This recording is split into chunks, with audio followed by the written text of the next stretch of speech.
Hallelujah, hallelujah. आप सभी प्रेरितों के काम उसका 12वां अध्याय उसका 5वां वचन निकाल करके पढ़िए। प्रेरितों के काम 12वां अध्याय 5वां वचन। बढ़ती प्रेम में पतरस बंद था, परंतु कलीसिया उसके लिए गौ लगाकर परमेश्वर से प्रार्थना कर रही थी। क्या कर रही थी? कौन प्रार्थना कर रहे थे? कलीसिया क्या? कलीसिया उसके लिए गौ लगाकर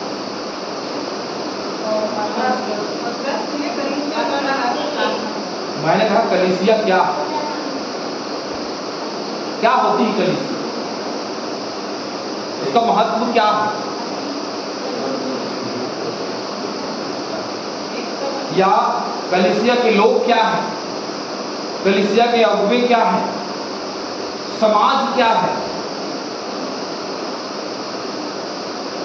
बिल्कुल गहराई में जाकर बताए। ऊपर कह रहे सब कलीसिया वो होता है जब हम लोग बैठे हैं सब लोग मिल करके 14 सदस्य है और 14 सदस्य की कलीसिया है।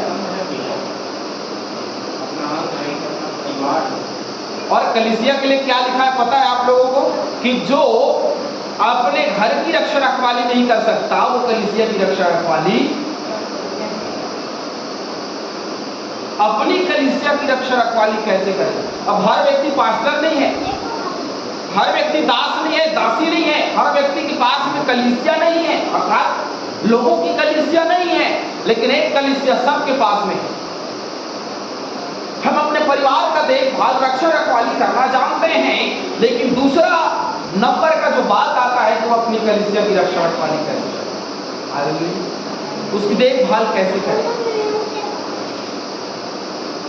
वो कलीसिया जो पतरस के दिनों में थी, वो कलीसिया जो पौलुस के दिनों में थी, वो कलीसिया जो पुराने दिनों में थी, जो चीन के सताव के समय में थी, जो उड़ीसा के सताव के समय में थी, और आज छत्तीसगढ़ में अधिकतर जगहों में सताव के समय में जो कलीसिया है वो हमारी कलीसिया नहीं। हालेलुया। क्या उस सताव को, उस समस्या को दूर करने के लिए हमारे पास में वो क्षमता है? क्या उतनी आशीष है? क्या वो सामर्थ्य है? नहीं। हालेलुया। कुछ बातों को देखेंगे कि कलीसिया क्या है और कलीसिया क्या होनी चाहिए, और हमारी कलीसिया उन बातों में कहाँ है। हालेलुया। बच्चे शांत हो जाएंगे, बच्चों के मुंह से एक भी आवाज नहीं निकलेगी। बिल्कुल बच्चे शांत हो जाइए और बिल्कुल इधर देखिए, कोई कहीं नहीं जाए। तो कलीसिया क्या है और कलीसिया काम कैसे करती है? कलीसिया का काम क्या है? कलीसिया के लोगों का काम क्या? और कलीसिया में परमेश्वर पुत्र और पवित्र आत्मा का या पासवान का या दास का या खजांची का या सभापति का या सचिव का क्या काम होता है, अर्थात हमारे प्राचीनों का क्या काम होता है? ये हर एक बातें मिल करके कलीसिया को विभाजित नहीं परंतु एकता के बंधन में जोड़ती। लेकिन विभाजन तब होती है जब हम उस कलीसिया के महत्व को समझते नहीं। सवाल आज के समय में हर जगह एक ही है, क्या है कलीसिया? यदि कलीसिया कुछ है तो हमारी कलीसिया कहाँ है?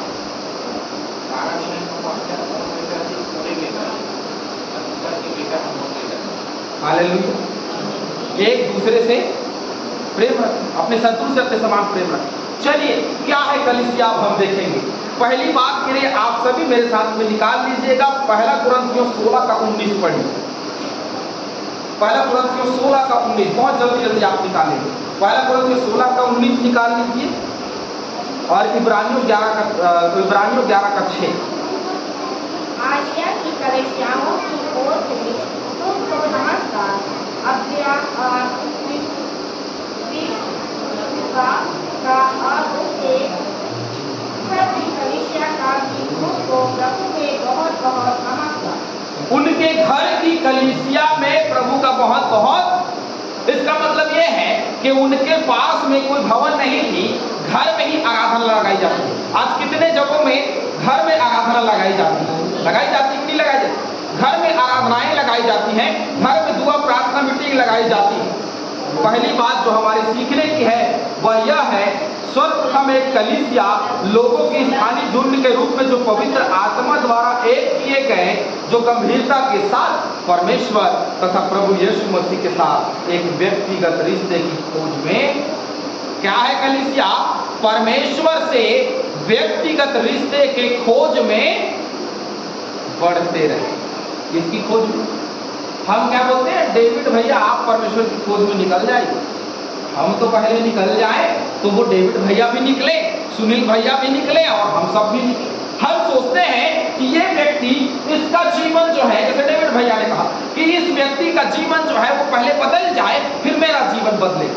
अरे मैं पहले खोज करूँ, यदि मैं धर्मराज की खोज करूंगा तो मुझे परमेश्वर मिलेगा? मिलेगा कि नहीं मिलेगा? मिलेगा, लेकिन मुझे नहीं मिलता। आज वो कहीं दिखाई नहीं देता क्योंकि कलीसिया उसकी खोज में नहीं बढ़ रही है। आज वचन तो हमारे हाथ में है, वचन हमारे पास में है, लेकिन उसके बावजूद भी हम कमजोर और लाचार हैं।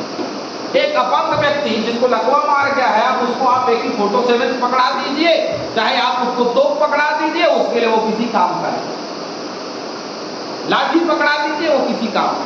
यदि वो सही व्यक्ति है, बिल्कुल तंदुरुस्त है, तो आप उसको छोटा सा डंडा भी पकड़ा दीजिए तो वो फिर बहुत ही क्या है, खतरनाक हो जाता है।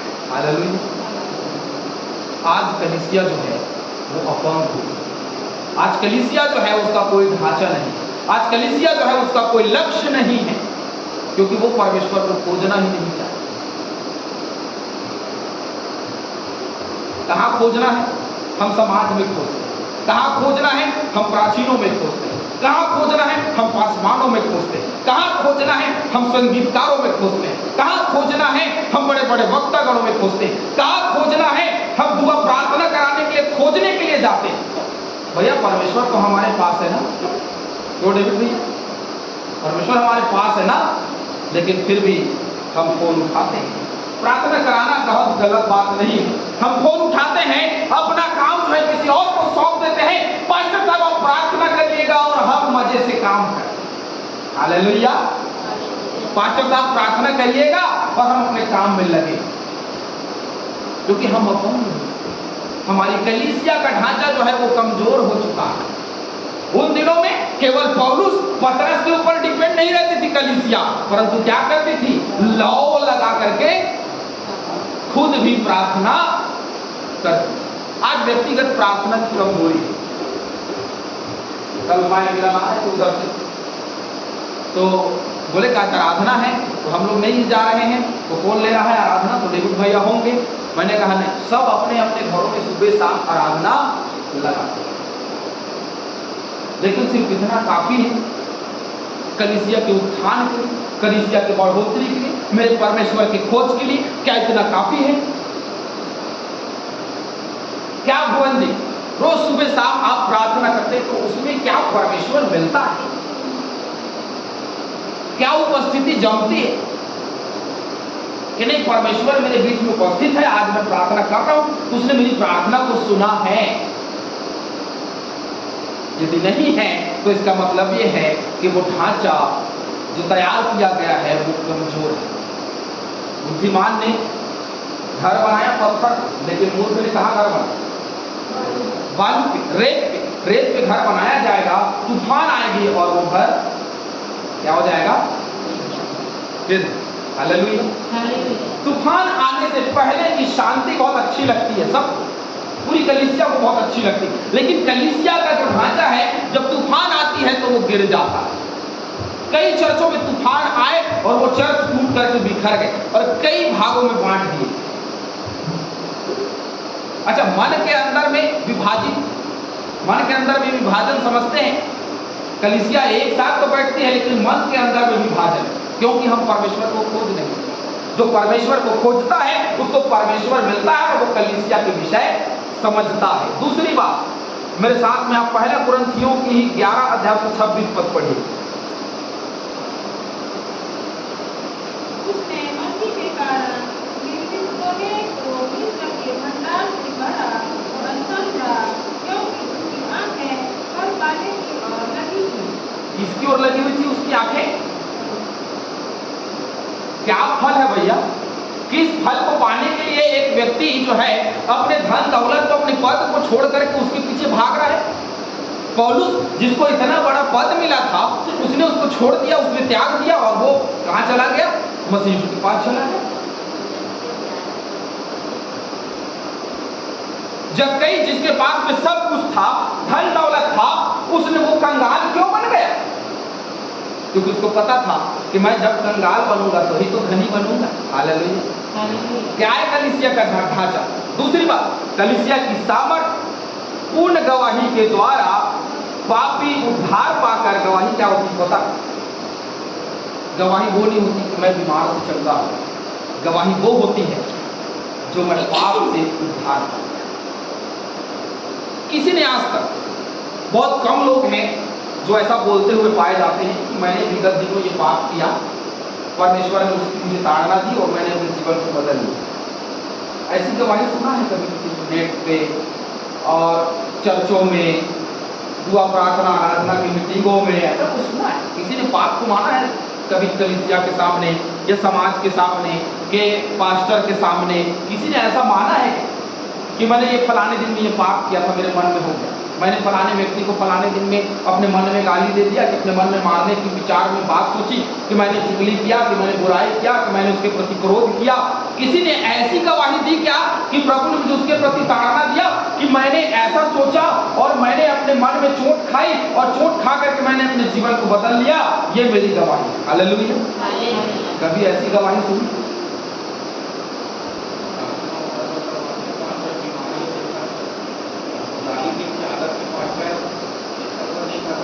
उसके लिए कोई नहीं कराना चाहता। क्यों नहीं कराना चाहता? क्योंकि उसके लिए कराने से बेइज्जती फील होती है। हमको ऐसा कराने से ऐसा लगता है कि हमारा इंसल्ट हो रहा है, बेइज्जती हो रहा है। लेकिन आपको पता है जितनी दफा हम अपने पापों को मानेंगे उतनी दफा हमको उसको ना करने की आदत पड़ेगी। यदि हम नहीं मानेंगे उसको करते रहे, उसको करते रहेगा। देखिए एक चोर निरंतर चोरी करते रहता है, लेकिन जिस दिन पकड़ा जाता है उसके बाद उसकी चोरी नियमित रूप से, जो पक्का चोर है वो कम कर देता है और जो चोरी कभी नहीं किया वो छोड़ देता है। हालेलुया। आज के समय है कि मनुष्य क्या करे? कलीसिया के सामर्थ्य पूर्ण गवाही के द्वारा क्या है? पापी का उद्धार। हम इस कितने हैं जो अपने पाप का उद्धार चाहते हैं? कलीसिया वो है जो अपने पाप के उद्धार को चाहता है, वो उस पाप से छूटना चाहता है, उस पाप से अलग होना चाहता है। हालेलुया। आज कलीसिया का ढांचा इसीलिए कमजोर है क्योंकि कोई व्यक्ति अपने पाप से छुटकारा नहीं चाहता, परंतु उसमें बना रहता है और एक दिन नहीं, दो दिन नहीं, अपनी ताज़ जिंदगी बना रहता है। ये दुख की बात। और इसीलिए कलीसिया आज कमजोर है। तीसरी बात, प्रेरितों के काम 2:39 पढ़े।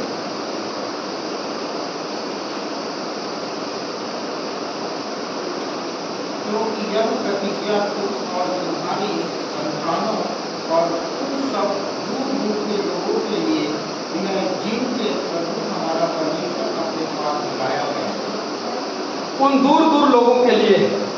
मत्ती 28:18 से 20 में क्या कहा प्रभु यीशु मसीह ने?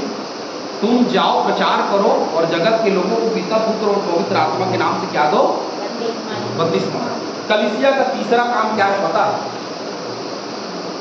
पानी में डुबा के बपतिस्मा देने का काम नहीं। पिता, पुत्र और पवित्र आत्मा के नाम पे उसको क्या करना है? बपतिस्मा। पानी में डुबाना एक संस्करण है, लेकिन मसीह यीशु में उसको डुबा देना एक संस्करण नहीं है, परंतु जीवन का परिवर्तन है। कलीसिया का ये काम है कि वो दूसरे विश्वासियों को प्रचार करे और वो नए विश्वासियों को जन्म दे। कितने नए विश्वासियों को जन्म दिया हमने? या कितनी कलीसियाएं जो हैं वो जन्म देती हैं? सबको पास्टर साहब का काम है, वो दासी का काम है, वो दास का काम। हमारा काम नहीं। हमारा काम तो बस घर में जाएंगे, झाड़ू करकट करेंगे, उसके बाद में इकट्ठा होंगे शाम को। तो इकट्ठा होंगे तो बातें होंगी, तो क्या बातें होंगी उस पर विचार रखा जाता है कि हाँ ये बातें होंगी, उसके विषय में चर्चा होगी। जो अनुपलब्ध रहता है उसके विषय में चर्चाएं होती हैं। चाहे वो पुरुष हो चाहे महिला हो, तो पुरुष में भी सारी चीजें जो है वो व्याप्त होती चली जाती। जो नहीं है उसके विषय में बात करना है, और जो है उसके विषय में पढ़ाई करना है। हालेलुया। ये कलीसिया का काम होता चला जाए। और कलीसिया का यदि ये काम रहेगा तो प्रचार कौन करेगा? प्रचार नहीं होगा तो कलीसिया जीवित कैसे दिखाई देगा? उसका ढांचा तैयार कैसे दिखाई देगा? मजबूत कैसे दिखाई देगा? कलीसिया खोखली है, कलीसिया खाली है, क्योंकि हम वचन का प्रचार नहीं करते। यहां खड़े होकर के आप वचन का प्रचार कर सकते हैं, यहां खड़े होकर के आप संचालित कर सकते हैं, गीत गा सकते हैं, सब कर सकते हैं, लेकिन उसको पूरी तरीके से निभा नहीं सकते। हालेलुया। कलीसिया उसको पूरी तरीके से निभा नहीं सकती, इसलिए आज कलीसिया कमजोर है, इसलिए आज कलीसिया मजबूत नहीं दिखाई देती। यदि कलीसिया को मजबूत होना है तो उसको प्रचार करना पड़ेगा, नए जीवन का प्रचार करना पड़ेगा, विश्वास का प्रचार करना पड़ेगा, और उसको पिता पुत्र और पवित्र आत्मा के नाम पे उसको बपतिस्मा देना पड़ेगा। हालेलुया। चौथी बात, रोमियो की पत्री 12:6 से 8 पढ़िए। रोमियो 12:6 से 8। और जबकि उस अनुग्रह के अनुसार जो हमें दिया गया है, हमें भिन्न भिन्न वरदान मिले हैं, तो जिसको भविष्यवाणी का दान मिला हो वह विश्वास के परिमाण के अनुसार भविष्यवाणी करे। यदि सेवा करने का दान मिला हो तो वो सेवा में लगा रहे। यदि कोई सिखाने वाला हो तो सिखाने में लगा रहे। जो उपदेशक हो वह उपदेश देने में लगा रहे। दान देने वाला उदारता से दे। जो अगुवाई करे वह उत्साहित से करे। जो दया करे वह हर्ष से करे। प्रेम निष्कलंक। हालेलुया। तो उपदेशक उपदेश देता है, भविष्यवाणी करने वाला भविष्यवाणी करे, ये आत्मा के वरदान है। यदि मैं भी आप लोगों को हाथ खड़ा करूं और बोलूं कि आपको पवित्र आत्मा की तरफ से कौन सा दान मिला है, आप क्या बताओगे? ये बताओगे कि मुझे तो चर्च आने का वरदान मिला। तो ये वरदान थोड़ी है भाई, वो तो कोई भी आ सकता है, वो तो दूसरा व्यक्ति भी आके बैठ सकता है ना? ये कोई वरदान नहीं। मैं उसकी आराधना करता, ये कोई वरदान नहीं। आराधना करना हमारा काम है। जो वरदान समझता है वो मूर्ख है। आराधना करना हमारा काम है। हमारी संगीत टीम है, तो संगीत टीम है, उसका काम है आराधना करना। ये वरदान नहीं, ये एक तोड़ा है जो हमको दिया गया ताकि हम उसकी महिमा करें। हालेलुया। ये बहुत लोगों को नहीं मिलती, बहुत लोगों को मिलती है।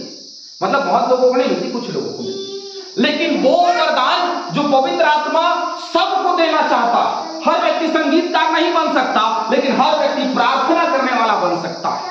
हर व्यक्ति बजाने वाला नहीं बन सकता, लेकिन हर व्यक्ति वचन प्रचार करने वाला बन सकता है। हर व्यक्ति चर्च चलाने वाला नहीं बन सकता, लेकिन हर व्यक्ति अन्य में से ला करके पवित्र बना करके उसको पिता पुत्र और पवित्र आत्मा के नाम पे बपतिस्मा दे सकता है। कलीसिया का काम उसके वरदानों के कामों में बढ़ते जाना। ये कलीसिया का काम है कि हम पवित्र आत्मा के वरदानों के काम में बढ़ते चलते हैं।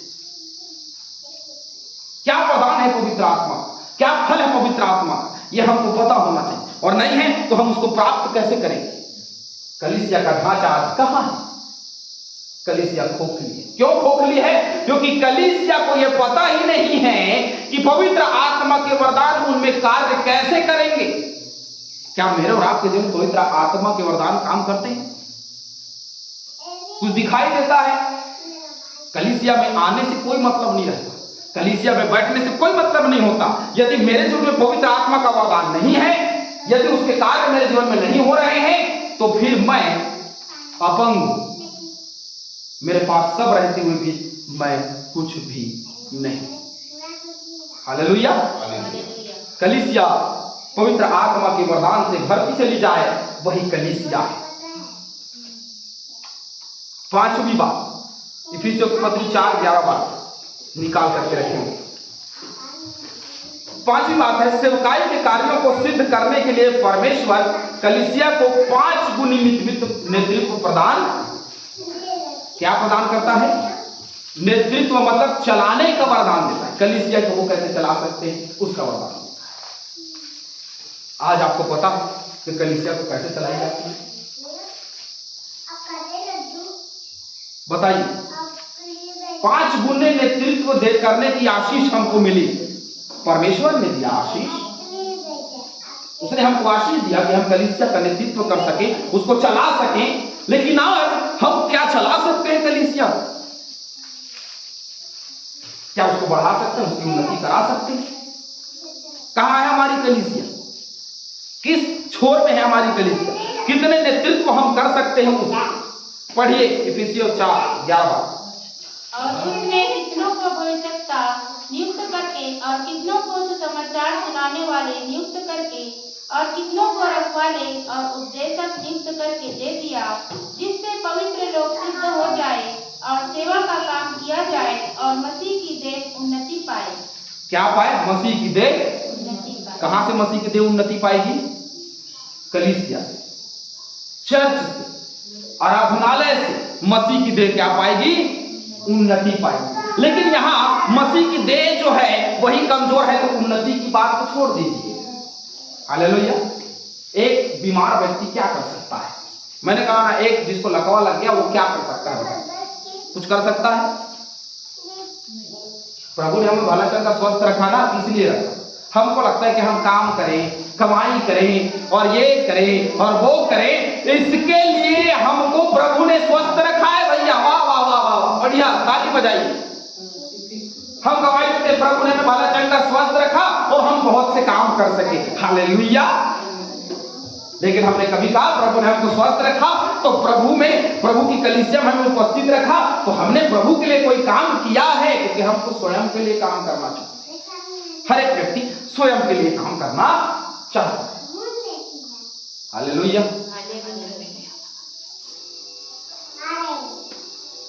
इसको बोलते हैं काम कुछ करने का नहीं, काम कुछ करने का नहीं, लेकिन बोलना सब। हालेलुया।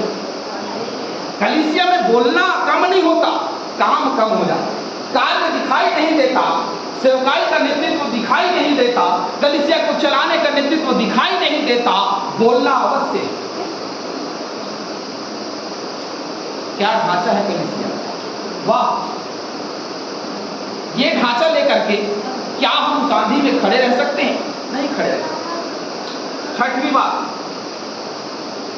मरकुस 16:17 निकाल करके जरा पढ़िए तो ये मजेदार है, ये बहुत मजेदार, जो 6वां पॉइंट है ना, बहुत मजेदार। 9, 15, 16 बातों में ये जो 6वां है ना वो बहुत अच्छा है। इसको मैं 2 भाग में प्रचार करूंगा। अभी आज एक भाग में करूंगा और अगले सप्ताह एक भाग। 8 बातें आज देखेंगे और 8 बातें हम आने वाले सप्ताह में देखेंगे। मरकुस 16:17। और विश्वास करने वाले में यह चीज होगा कि वे मेरे नाम से दुष्ट आत्माओं को निकालेंगे, नई नई भाषा बोलेंगे, सांपों को उठा लेंगे, और यदि वे नाशक वस्तु दी जाए तो भी उनकी कुछ हानि न होगी। वे बीमारों पर हाथ रखेंगे और वे चंगे हो जाएंगे। इतना काम कर सकते हैं। मसीह यीशु ने तो कहा कि ये काम आप कर सकते हैं। बीमारों पे हाथ रखोगे, लोग चंगे हो जाएंगे।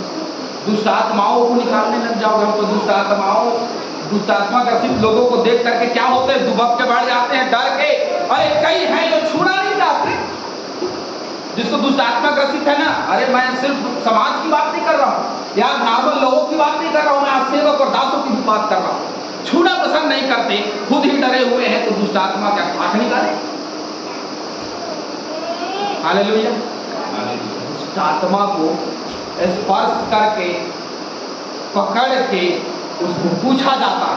जैसे कुछ होता है तो कॉलर पकड़ लेते कि करे तूने मेरे गाड़ी को ठोक दिया, वैसे ही कॉलर पकड़ना पड़ता है शैतान को। निकलेगा कि नहीं, जाएगा कि नहीं जाएगा, फिर कोड़े का मार पड़े। जाता है कि अब दूर से आप कुछ भी बोलते रहे, यहाँ दूर से प्रार्थना करिए, दूर से प्रार्थना करें, पास्टर साहब नजदीक नहीं जा सकते। क्यों? क्योंकि हम तो खुद कमजोर हैं, इसलिए हम दुष्ट आत्मा को निकालने के लिए नजदीक नहीं जा सकते। लेकिन कलीसिया का काम ये भी है कि वो दुष्ट आत्माओं को निकाले। हालेलुया। कोई प्रार्थना कराने आता है तो फोन करके मुझे बताए, पास्टर साहब ये व्यक्ति है दुष्ट आत्मा से ग्रसित है, तो वो प्रार्थना कराने के लिए, लेकिन करने की क्षमता किसी में, क्या उसको निकालने की क्षमता किसी में है?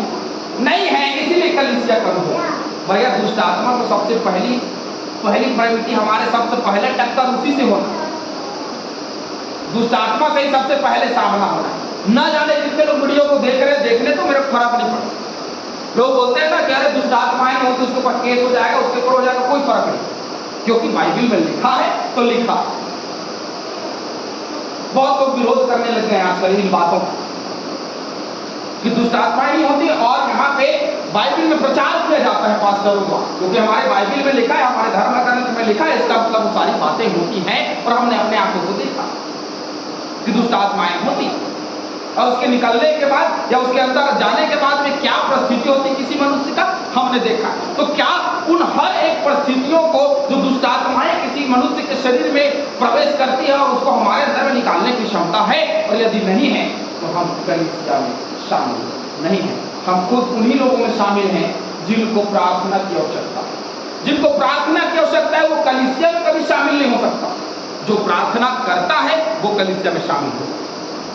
हालेलुया। क्या वरदान हमको चाहिए?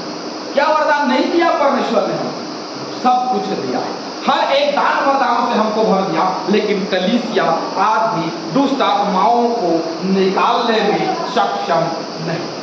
बड़े शहरों की कलीसिया में चले जाइए, कोई दुष्ट आत्मा ग्रसित व्यक्ति को लेकर के ना तो सबके साथ भाग जाए, किसी कोई मतलब नहीं रहता। अब पास्टर भी कई लोग तो उनको भी नहीं पता रहता, कई लोग तो सामना ही नहीं किया। मेन लाइन चर्च वाले पास्टर लोग ऐसी चीजों का सामना नहीं करते, उनको पता ही नहीं क्या है। अचानक से वो पहुंच जाता है तो फिर वो दूर से प्रार्थना निकल जाए, यीशु के नाम से निकल जाए, लेकिन वो नहीं निकलेगा। क्यों? क्योंकि तुम खुद डरे हो, तुमको उनका एहसास नहीं है, तुमको उनको आभास नहीं है, तो तुम क्या निकालोगे? एक वैसे ही कलीसिया पर भी ये बातें निर्धारित हमने कभी महसूस नहीं किया, हमने कभी आभास नहीं किया, हमें कभी एक्सपीरियंस नहीं लिया उस बात का कि दुष्ट आत्माएं कैसे निकाली जाती हैं। हालेलुया। और कितनी सामर्थ्य की आवश्यकता होती है, कितनी लवलीनता के साथ प्रार्थना की आवश्यकता होती है, हमको नहीं पता, क्योंकि कलीसिया आज उसका ढांचा कमजोर है। सातवीं बात, दो बातें और बताऊंगा। सातवीं बात उसके लिए मेरे साथ निकाल लेंगे इफिसियों 2 का भी।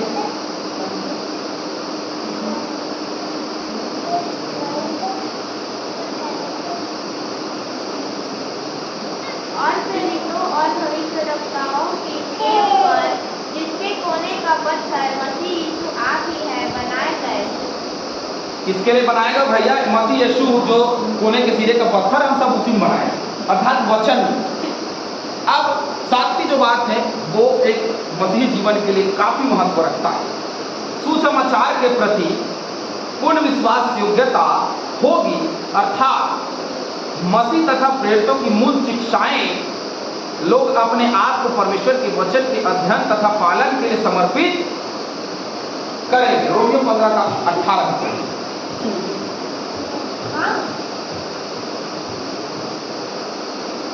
तो इन बातों को छोड़ बुझने और किसी बात के विषय में कहने का हियाव नहीं जो मसीह ने अन्य जातियों की अधीनता के लिए वचन और कर्म वचन, हालेलुया, जो वचन उसने दिया है उसके प्रति विश्वास योग्यता हमारे जीवन में होनी चाहिए।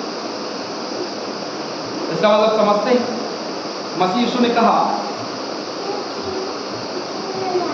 मनुष्य रोटी ही से नहीं परंतु, कितना विश्वास था उसको वचन पे, कितना विश्वास था उसको वचन, इतना विश्वास कि मैं रोटी से नहीं परंतु वचन से जीवित रह सकता, इतना विश्वास है हमें। मेरे जीवन के लिए वचन काफी है, इतना विश्वास है हमें? है तो बताइए। मेरे जीवन के लिए मेरा कमाई करना, मेरा खाना पकाना, मेरा खाना बनाना और उसके बाद में खाना, ये सारा चीज महत्वपूर्ण रखता है। काफी देखिए, मैं ये नहीं कहता खाना बनाना जरूरी नहीं है, मैं ये कहता हूँ कि सिर्फ वही काम नहीं है जिसको हमको करना, उसके अलावा भी है जो कलीसिया के ढांचा को तैयार कर सकती है, जो कलीसिया को मजबूती दे सकती है, जो कलीसिया का उत्थान कर सकती है, और वो परमेश्वर का वचन और उसमें विश्वास हो गया। मसीह यीशु ने हमको तैयार किया, कहा कि भैया चलो मसीह यीशु में आ जाओ और क्रिश्चियन कहलाओ।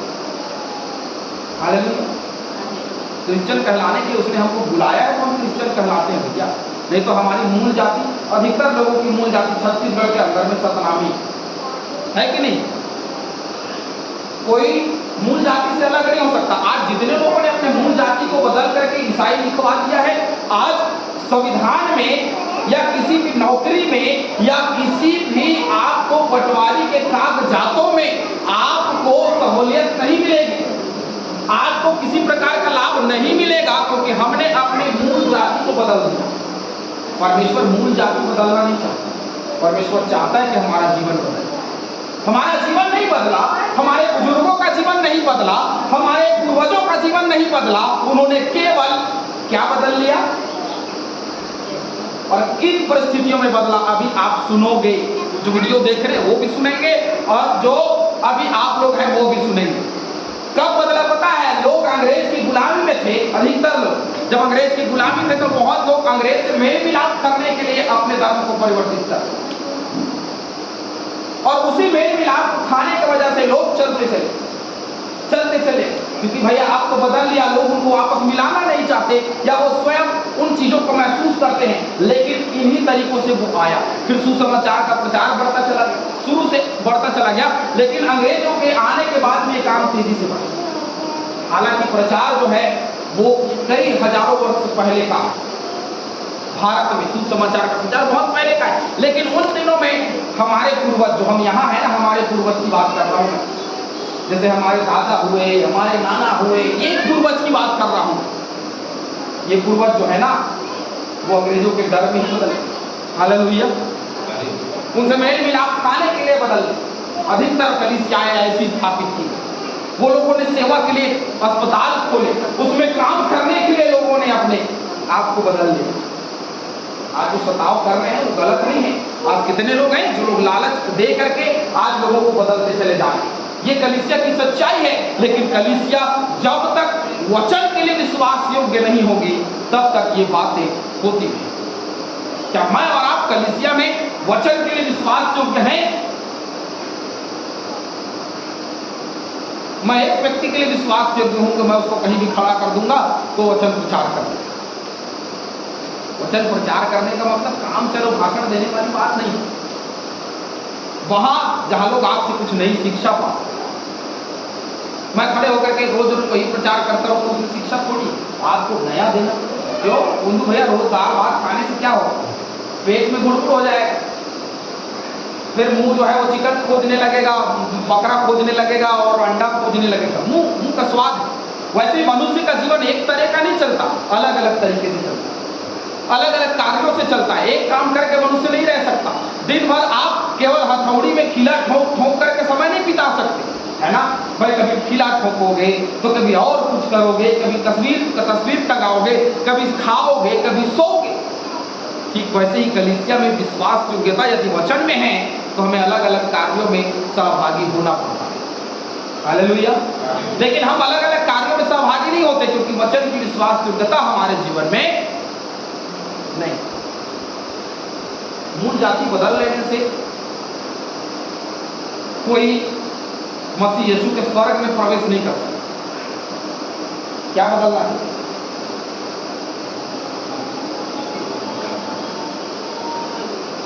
मैंने जितने लोगों को प्रचार किया, जितने लोगों का जीवन बदला, मैंने कभी उनको नहीं कहा कि तुम बपतिस्मा मत लो, नहीं फर्क पड़ता। मैंने कभी उनको नहीं कहा कि आप क्रिश्चियन समाज से शादी करिए।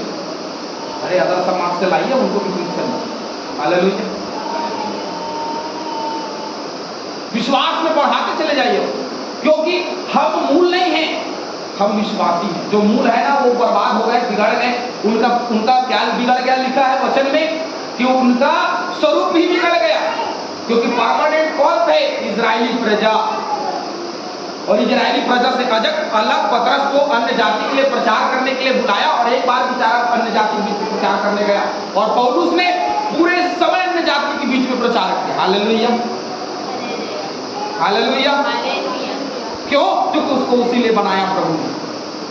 हम में से आज प्रत्येक व्यक्ति वचन के विश्वास योग्यता में नहीं, जो वचन के विश्वास योग्यता में आगे बढ़ना चाहता है, पहले तो उसको वचन पढ़ना पड़ेगा, उसका अध्ययन करना पड़ेगा, और अध्ययन करके उसकी गहराई, उसकी लंबाई को समझना पड़ेगा, अर्थात यीशु मसीह को अपने जीवन में महसूस करना पड़ेगा। आज कितने लोग हैं जो यीशु मसीह को अपने जीवन में महसूस करते हैं? क्या हमको अपने जीवन में प्रभु यीशु मसीह महसूस होता है कि नहीं? प्रभु यीशु मसीह मेरे जीवन में करते हैं। यदि नहीं है तो कलीसिया का ढांचा कमजोर तो होना ही। आज भी बात मैं बता करके आज के वचन को समाप्त करूंगा, उसके बाद आने वाले सप्ताह में इसका दूसरा भाग आपको प्रचार किया जाए। पहला कुरिन्थियों 16:2 आप पढ़ें।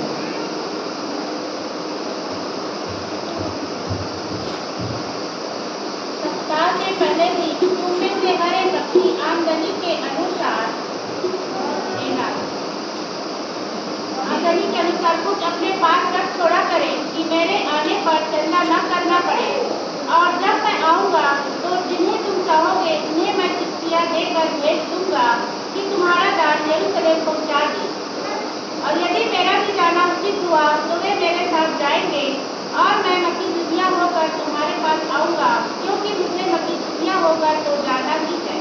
ये सप्ताह का पहला दिन है, क्योंकि शनिवार को बाइबल के अनुसार शनिवार को सप्ताह का आखिरी दिन और सप्ताह का पहला दिन रविवार, पुराने नियम के अनुसार। तो वही लिखा है, क्योंकि यीशु मसीह नहीं आया था, उस टाइम यीशु मसीह ने प्राण नहीं दिया था, उसका समय चल रहा।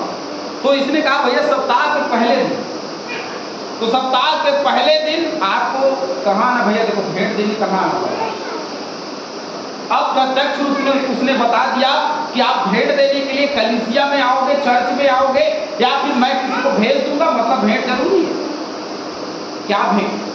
अब भेंट का मतलब कई लोग बोलते पैसा देना जरूरी, तो कई लोग पैसा दे देते, क्योंकि बड़े बड़े शहरों में पैसा भेज दिया, अपना मस्त आराम से सो रहे एसी में, गर्मी का दिन भैया चर्च कौन जाएगा, भेज दो अपने दान। अच्छा आज महामारी दान पटाना है, ठीक है जा बेटा, सबका महामारी दान चिट्ठी में लिख लिया, चिट्ठी में लिख करके पैक कर दिया, पैसा और दे जा महामारी दान दे के आ। अब सब सोच रहे महामारी दान दे, माता पिता घर पे सोए, बेटी ने तो बेटा पहुंच गया, अधिकतर बार बहू बेटा तो भेज दिया जाता है, जाओ भैया, या बहू बेटा माँ बाप को भेज देते हैं कि जाओ आज आपकी पारी लगी है, सबकी पारी लगी है, तो पारी सब एक एक संडे आते हैं और महामारी दान दे करके अपने घर चले जाते। तो क्या दान देने के लिए प्रभु ने ये आराधना, ये संचालन, ये कलीसिया, ये चर्च, ये आराधनालय की स्थापना किया? इसलिए कि यहाँ से सुसमाचार का प्रचार लोग देखें तो ज्योति दिखाई दे, अंधकार नहीं। परंतु आज कितनी कलीसिया जहाँ से ज्योति दिखाई देती है? क्यों? क्योंकि कलीसिया खोखली। कलीसिया क्या है? खोखली। कलीसिया में कुछ नहीं रखा। कलीसिया आज दिखाने के लिए कि हम 5 घर के हैं, कि 10 घर के हैं, कि 100 घर के हैं, कि 200 घर के हैं, हम लोग क्रिश्चियन,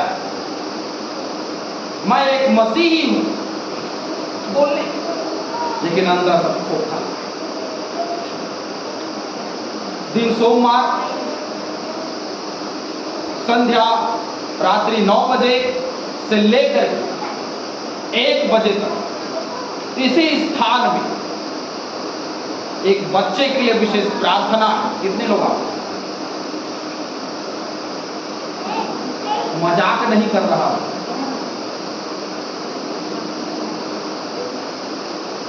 विशेष प्रार्थना। कितने लोग समय दे सकते? हम लोग ने नहीं मिल रहा, हमारे बच्चे सो जाते सब। पहले की कलीसिया लौ लगा करके प्रार्थना करती थी, लौ लगा करके प्रार्थना करती थी, और जब लौ लगा करके उनकी कलीसिया प्रार्थना कर रही थी तो लिखा है पतरस जिस बंदी गृह में थे, जिस काट में उनको हथकड़ी लगा करके बांधा गया था, वो काट भी खुल गया और जेल का दरवाजा भी खुल गया। हालेलुया।